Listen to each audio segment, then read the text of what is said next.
Hello students, welcome to your science class. I hope you all are following the chapter very well. You all know we are learning chapter 13 Fun with Magnets of your NCERT science textbook. Till now we have learned many concepts, facts and occurrence of magnets. We have a lot more to learn. As you go higher in your classes, you can know much deeper details of the concepts we are learning. Let us begin today's class. Recalling the concepts we learned till now. First, introduction of this chapter is about uses and purposes of magnets in our daily life. We learned an interesting story of a shepherd named Magnus and about his experience in discovery of magnets. We now could differentiate between magnetic materials and non-magnetic materials. In the previous class, we learned about the two distinct poles of a magnet. We know that they are North Pole and South Pole.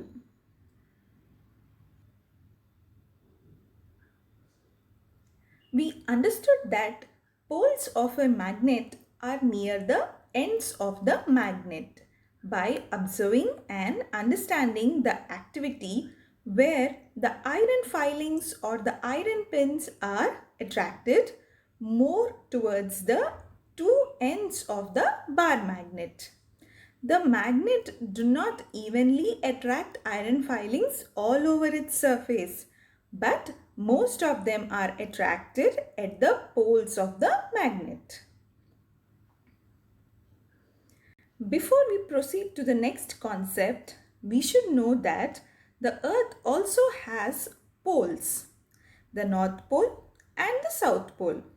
That means even the planet Earth also behaves like a huge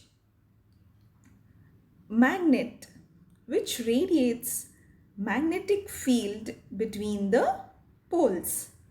This is also one of the reasons why we are all steadily held at one place due to gravity.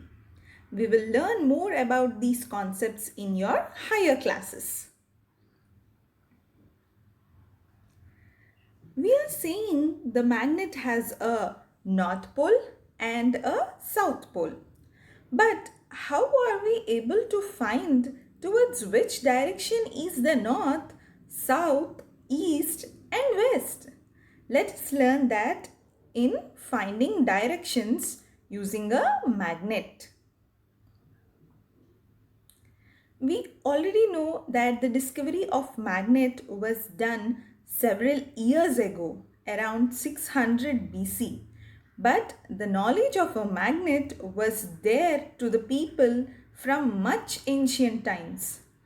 Though they could not recognize it as a magnet, but people used to utilize and apply it to their work with the properties of a magnet. Not only one story, but there were several stories of using a magnet in the ancient days.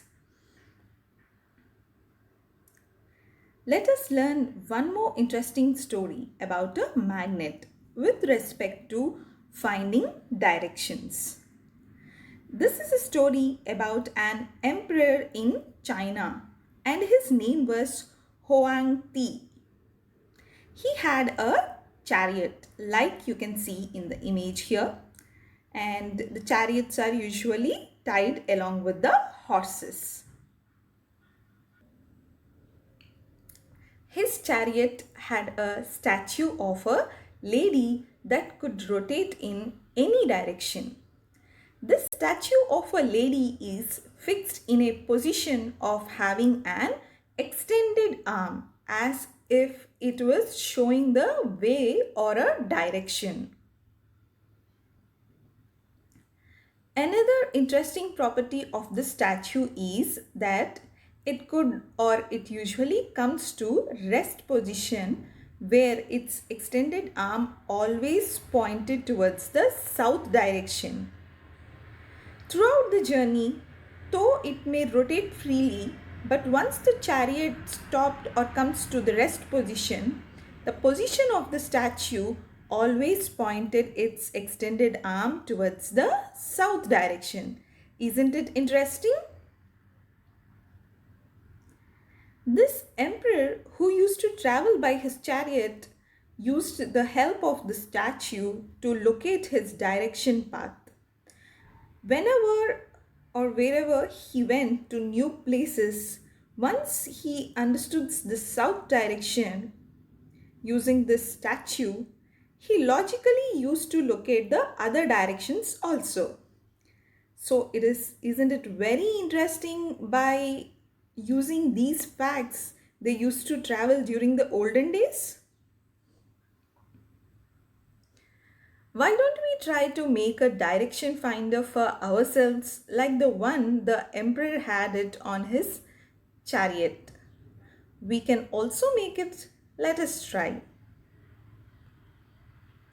First, we take a bar magnet. As we do not know the directions, let us put a mark on one of its ends for identification purpose, so that we do not get confused while understanding this activity. It is easier to differentiate the ends in this way.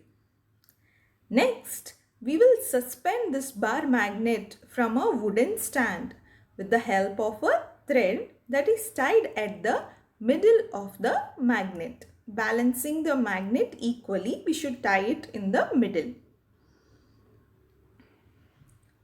Next, we will see that the bar magnet is held tight with the help of the thread to the stand and suspended in such a way that it can rotate freely. And after a little movement, let it come to the rest position. Now, see that you do not disturb the magnet and be it in a rest position.